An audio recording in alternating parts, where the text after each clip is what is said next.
큰 기념비적 족적을 남겼다라고 할 수가 있는 것이죠. 자, 우리가 이제까지 살펴본 것처럼 7개의 그 성문을 통해서 각각의 성문이 무엇을 의미한다라는 것을 우리가 쭉 살펴봤는데, 그러한 그 성문이 가지고 있는 의미들과 그 성문과 성문을 잇는 성벽이 이제 단단하게 다시금 재건이 됐다라는 것은 안보와 국방에도 큰 의미가 있지만, 더 나아가서는 사실상 이스라엘과, 그러니까 하나님 나라의 공동체와 또 그렇지 않은 외부 세력과의 어떤 그 구분을 의미하는 그런 역할을 한다. 그리고 그런 역할이 있다. 그리고 더 나아가서는 하나님과의 관계가 회복이 되고 있다. 그러니까 우리 심령 속에 세워진 그 하나님 나라 성벽의 재건 사역이 끝난 것과 같다라는 의미로서 우리가 받는다고 했습니다.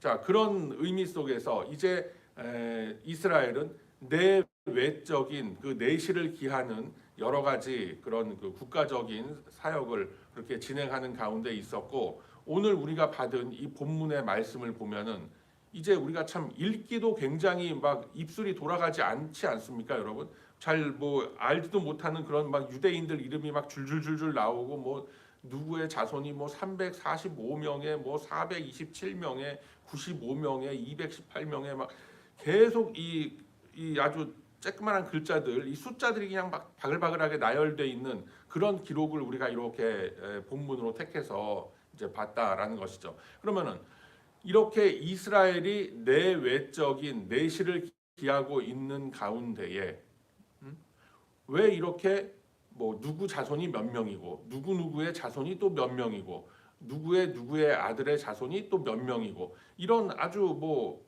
이게 과연 무슨 의미가 있을까 싶은 그런 어떤 그 계보, 족보 이런 이름들이 쭉 나열된 그 이유가 분명히 있을 것이다라는 것을 우리가 염두에 두고 이 본문 말씀을 이렇게 받아야 할 줄로 압니다. 수많은 사람들의 명단이 줄줄줄 나오고 있고 족보가 나옵니다. 그런데 이러한 기록들이 단순한 어떤 호적상의 정리, 단순한 어떤 그 국가기관의 행정적인 기록과 데이터베이스로만 남는 것은 아니다라는 것에 그 의미가 있는 것이죠. 자, 영적인 정체성과 공동체의 회복이라는 그 큰 이슈를 이 명단이, 이 족보가 담고 있다라는 것입니다. 이 족보가 이렇게 지루할 만큼, 그리고 우리가 지금 나눈 그 본문 그 다음 구절만 봐도 굉장히 어려운 그 이름들이 쭉 등장을 하면서 누구의 자손이 몇 명이고 뭐 몇 명이고 몇 명이고 누구의 자손이 계속해서 이런 계보가 지금 아주 한참을 그렇게 이어지게끔 되어 있습니다. 자, 이런 것들은 바로 하나님 언약 백성으로의 그 정당성이 누구에게 있는가라는 것을 분명히 이렇게 가늠하게 해주는 그런 의미가 있다라는 것을 기억할 필요가 있습니다. 족보라는 것, 계보라는 게 이렇게 기록으로 남겨진 애초의 이름이 뭐겠습니까?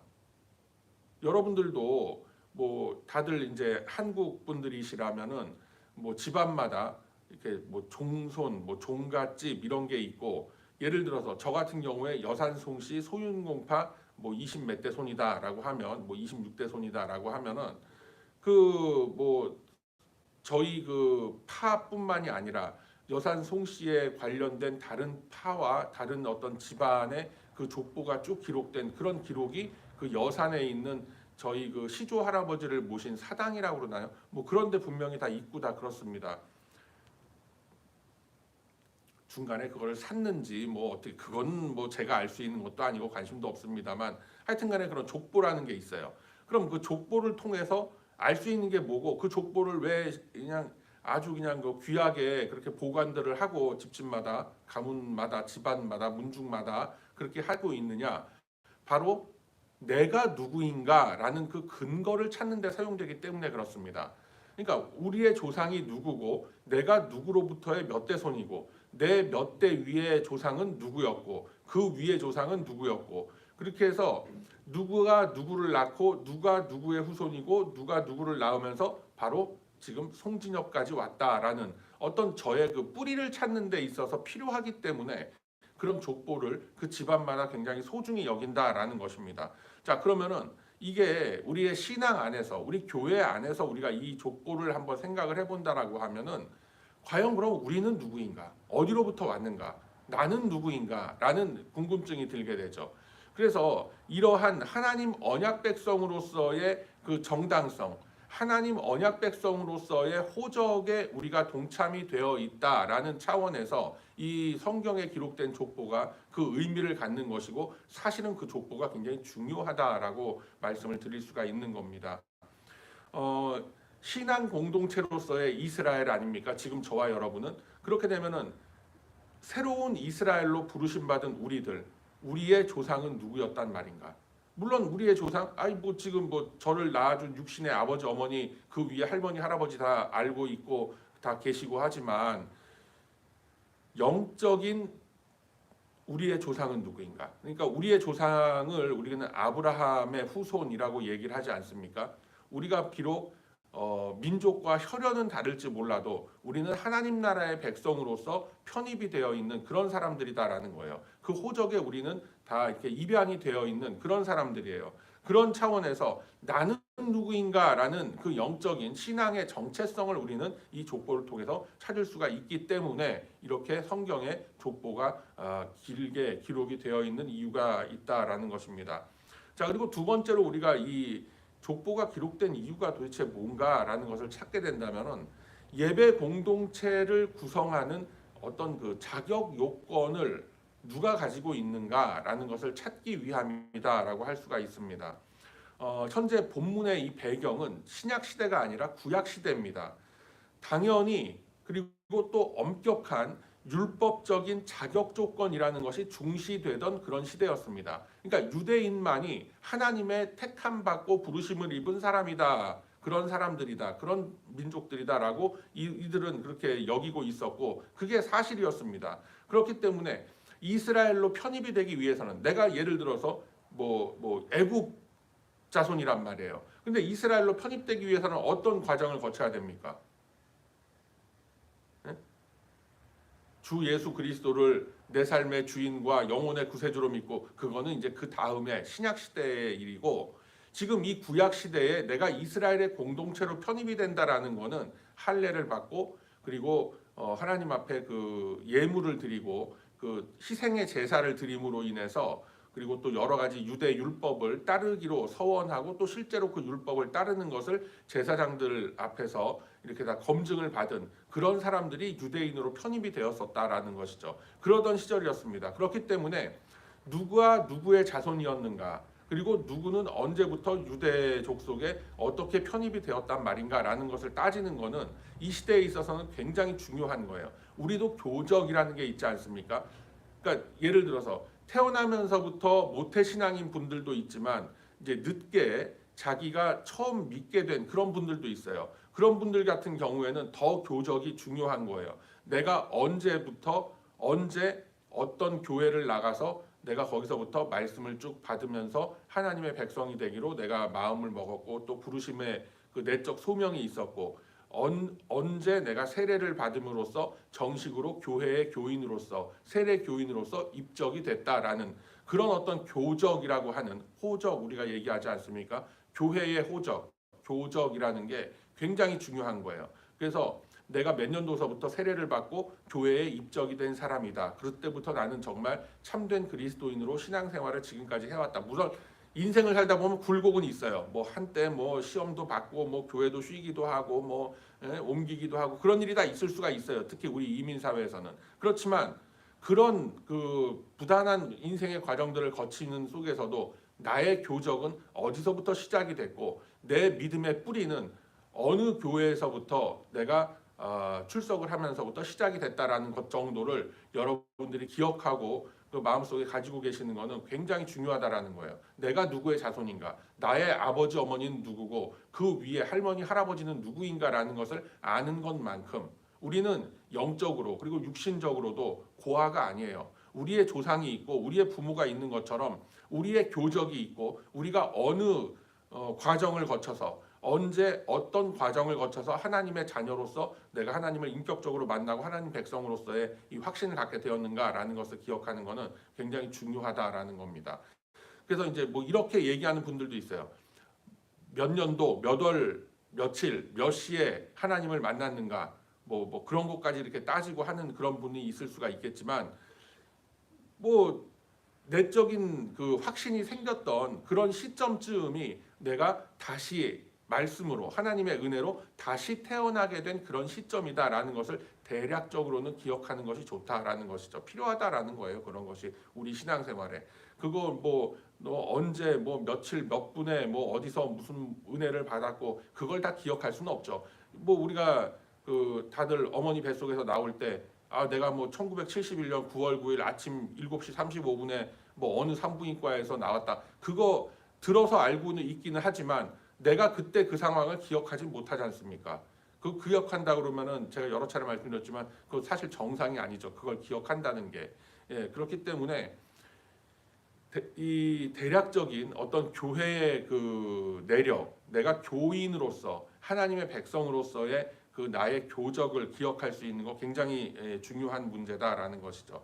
그래서 신약 시대에는 내가 언제부터 나의 명확한 신앙 고백을 갖게 되었는가라는 그 시점, 그리고 그 신앙 고백이 있는가, 그 시점도 중요하지만 사실 시점보다도 그 확신이 지금도 현재 나에게 있는가라는 게 굉장히 중요하다라는 거예요. 그 신앙 고백에 대한 확신, 내가 하나님을 믿고 내가 하나님의 자녀됨을 믿습니다. 하나님께서 나를 영원한 구원의 길로 나를 인도해 주실 나의 구세주라는 것을 나는 그리스도를 통해서 이렇게 인도해 주실 분이라는 걸 나는 믿습니다라는 그 확신이 있고 믿음이 있어야 우리가 예배자로서 나아갈 수가 있는 거거든요. 그 예배자로 나아가는 그런 존재를 하나님은 기뻐 받으시는 겁니다. 그렇기 때문에 그런 그 교적에 대한 나의 신앙 고백에 대한 확신이 있는가라는 것을 내 스스로도 돌아보는 것 굉장히 중요하다라는 것이죠. 그래서 이 족보가 기록된 이유다라는 겁니다. 그리고 세 번째로 이 족보가 기록된 어떤 이유를 우리가 찾는다고 하면은 하나님의 언약 성취와 또 신실하심 그거는 변함이 없다라는 증거로서 우리는 이 족보를 확인할 수가 있는 겁니다. 지금 오늘 본문에 나온 이 아주 부단한 이름들이 그냥 막 계속 연결되는 이 족보가 에스라 2장에도 사실 거의 똑같이 나왔던 족보란 말이에요. 여러분들 잘 기억하실지 모르겠지만 우리가 몇 달 전에 이 에스라 2장을 묵상하면서도 거의 똑같은 족보를 우리가 이렇게 확인하고 넘어간 바가 있습니다. 거의 동일한 명단이 반복된다라는 거예요. 그러면은 왜 이런 동일한 명단이 반복되는 거를 그렇게 성경에 여기도 기록하고 했을까요? 그만큼 하나님의 약속, 하나님 백성됨의 그 부르심의 소명과 약속에는 변함이 없다라는 것을 확인하기 위해서 이렇게 하시는 거다라는 거예요.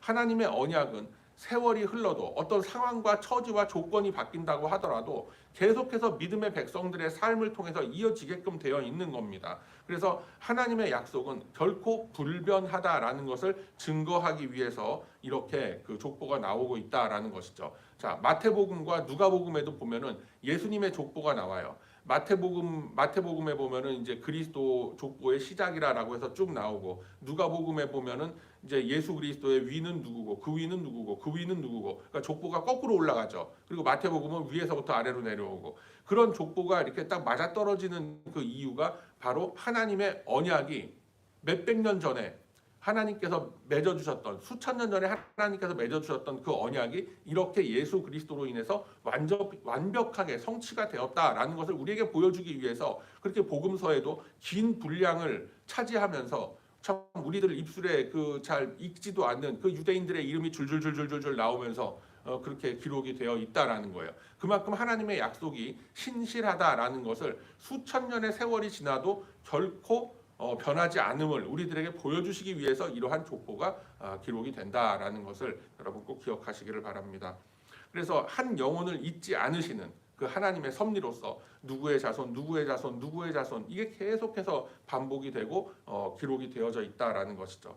자, 그리고 네 번째로 이 족보가 기록된 이유 네 번째 느헤미야는 성벽을 완공한 후에 단지 이런 물리적 조건, 물리적 환경으로서의 그 회복, 그 성벽의 회복이 아니라 공동체 전체의 회복을 이 성벽의 재건과 함께 추진하고 있었다라는 것이죠. 그래서 이 이스라엘의 족보라는 거는 어떤 정치적인 행정적인 뭐 기초 데이터로서의 의미도 충분하지만 이 공동체 신앙 공동체의 그 기준이 되는 자료로서 굉장히 중요하게 쓰이는 그런 데이터베이스가 되었기 때문에 이 족보가 이렇게 중요하게 기록이 되었다라는 것을 여러분 꼭 기억하시길 바랍니다. 자, 그러면은 아니 이렇게 길게 줄줄줄 나열되어 있는 이 족보들이 이 의미가 이 시대를 사는 나에게는 도대체 어떤 의미가 있단 말인가라는 그런 이제 최종적인 질문에 우리가 도달하게 됩니다.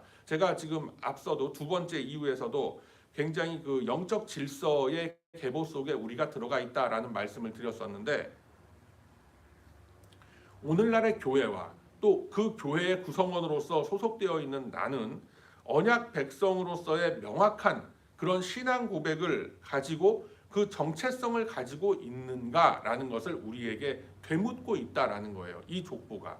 하나님께서는 이스라엘 조상들을 이렇게 누구의 자손 몇 명 하면서 그 머리 숫자까지 다 세가시면서 당신의 백성으로 삼아 주셨는데 그 하나님의 열심과 하나님의 그 노력과 하나님의 그 신실하심이 이 시대를 살아가는 우리들에게도 고스란히 전승이 되고 있다면 그러면 바꿔놓고 생각했을 때 나는 그러한 확신이 있는가? 나는 하나님 백성됨에 확실한 나의 고백이 있는가라는 것을 우리 자신은 한번 돌아볼 필요가 있다라는 것입니다. 뭐 우리가 그렇지 않습니까? 아 내가 교회는 뭐 어떻게 뭐 하다 보니 뭐 은혜 받은 것도 있고 뭐 어떻게 하다 보니 출석은 하고 있지만 아 과연 내가 구원을 받은 존재인지 과연 하나님께서 나를 사랑하고 계신지 뭐 이제 여러 가지 궁금증이 들고 아 만약에 그렇다면 도대체 왜 내 인생은 이렇게 꼬여가고 있는지 왜 이렇게 힘든지 하루하루가 뭐 이런 여러 가지 질문들이 들 수가 있잖아요. 그런데 그런 거에 대한 자세한 질문들은 차지하고라도 내가 하나님 백성됨의 그 소명을 하나님 백성됨의 정체성을 나의 그 본질을 어떻게 찾을 수가 있단 말인가? 하나님의 말씀으로부터 우린 찾을 수가 있다라는 것입니다. 자, 여러분 성경을 펴셔갖고 신명기 7장으로 가보세요. 자, 구약성경 273쪽에 있습니다. 구약성경 273쪽 어간에 있는 신명기 7장 6절에서부터 11절까지의 말씀을 한번 제가 볼게요. 6절과 7절의 말씀 이렇게 제가 보도록 합니다.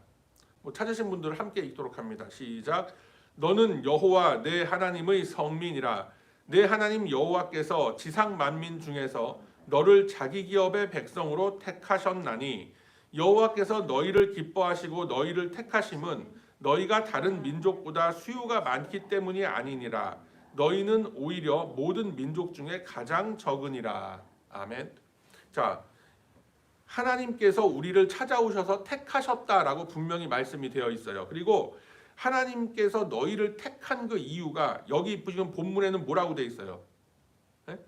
수요가 많기 때문에 너희를 택했다. 그러니까 수요가 많다라는 이 표현을 그냥 머리 숫자가 많기 때문에 라고도 우리가 1차적으로 이해할 수 있지만 너희들이 탁월하기 때문에 특출나기 때문에 엄청난 재능을 갖고 있기 때문에 아니면 엄청난 재물을 갖고 있기 때문에 뭐 이런 표현으로도 우리가 바꿔서 치환을 할 수는 있습니다. 그런 의미로도 우리가 해석이 가능해요. 그런데 쉽게 얘기해서 너희가 잘나서 너희가 어떤 훌륭하기 때문에 택한 게 아니라 너희는 오히려 모든 민족 중에서 가장 적다라는 거는 숫자적으로도 적다.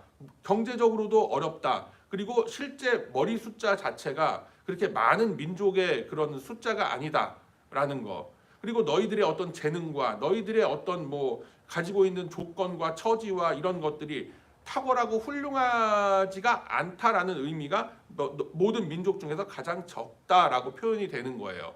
이해가 되시죠? 그러니까 아무것도 내세울 거 없는 이런 연약한 백성들을 연약한 사람들을 당신의 백성으로 삼으셔서 가진 자 그리고 훌륭하다고 뻐기는 자들을 부끄럽게 하기 위함이라는 고린도전서 1장의 말씀 나오죠. 바로 이렇게 연결이 되고 있는 겁니다. 굉장히 중요한 대목이에요, 여러분. 언약 백성의 모습이에요. 오직 은혜로서 하나님께서 우리를 수요가 적지만 그러니까 훌륭하지 않지만 우리를 택해 주셨다라는 것입니다. 바로 이 은혜가 이 하나님의 은혜가 훌륭하지 않음에도 불구하고 우리를 택해 주신 이 하나님의 은혜가 우리가 갖고 있는 성도로서 하나님 백성으로서의 그 정체성의 본질이다라는 것을 여러분 꼭 기억하시기를 바랍니다. 그리고 자, 다시 한번 이 말씀들을 제가 지금 말씀드린 이 내용들을 보강하는 내용들이 또 있어요. 에베소서로 쭉 넘어가 보세요. 에베소서 신약 성경 에베소서 2장.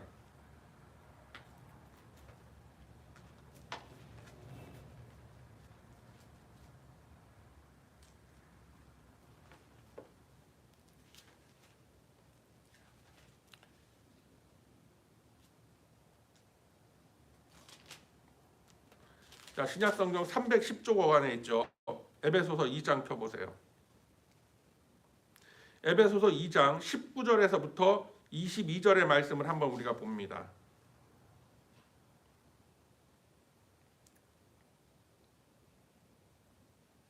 자, 에베소서 2장 19절서부터 22절까지 함께 읽습니다. 시작. 그러므로 이제부터 너희는 외인도 아니요 나그네도 아니요 오직 성도들과 동일한 시민이요 하나님의 권속이라. 너희는 사도들과 선지자들의 터 위에 세우심을 입은 자라. 그리스도 예수께서 친히 모퉁이 돌이 되셨느니라.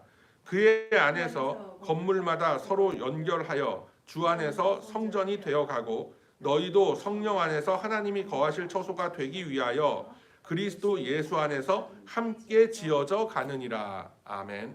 이것이 우리가 가지고 있는 성도됨의 본질이에요. 그리스도 안에서 하나의 성전으로서 우리는 지어져 가고 있고 거기에 부름받은 그런 존재다라는 것이죠. 그런데 이 근거가 되는 구절이 뭐냐? 바로 위에 있는 17절이에요. 제가 봅니다. 또 오셔서 먼 데 있는 너희에게 평안을 전하시고 가까운 데 있는 그들에게 평안을 전하셨다.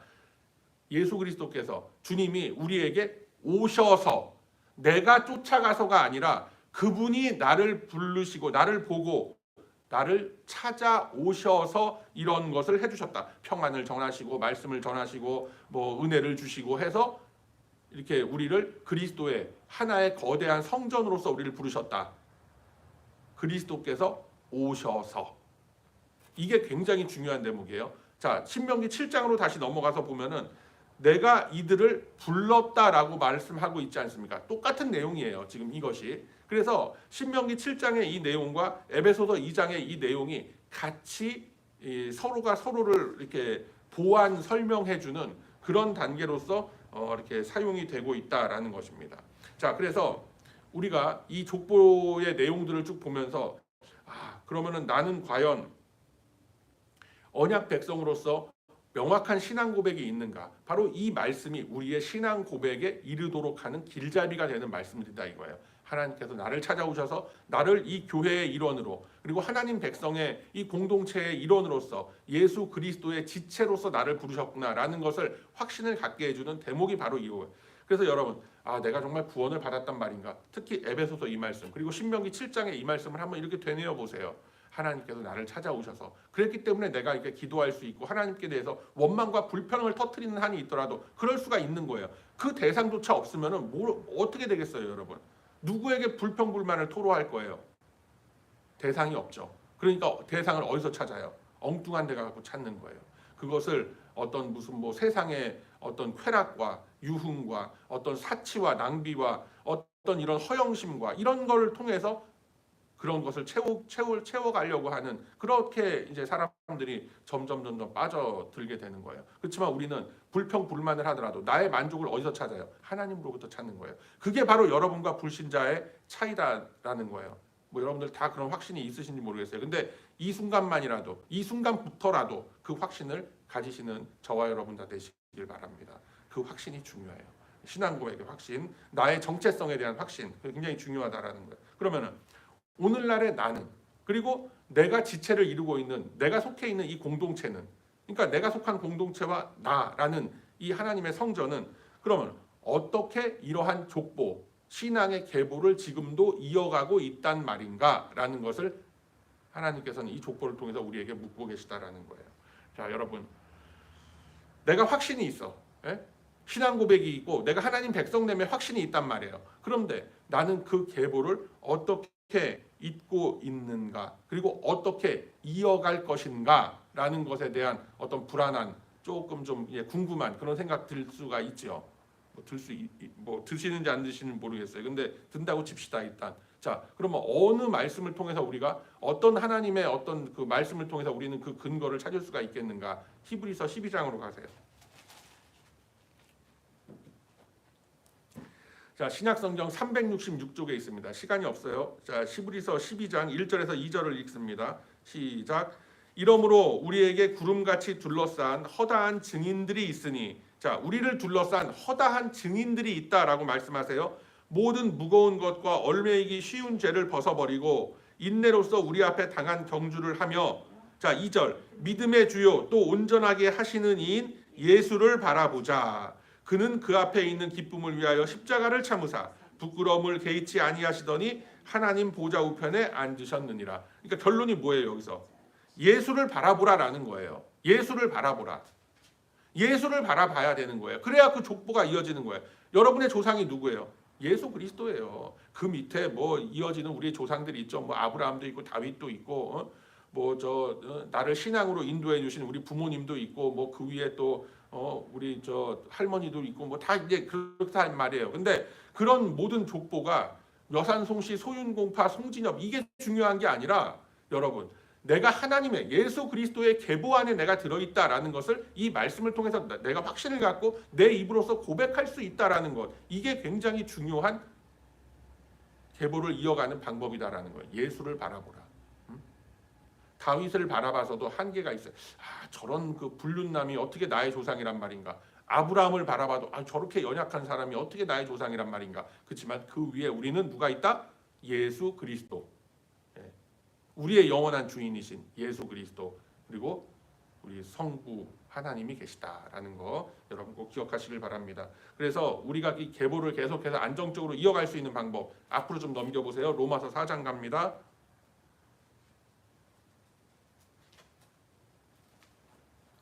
자, 신약성경 243쪽에 있어요. 신약성경 243.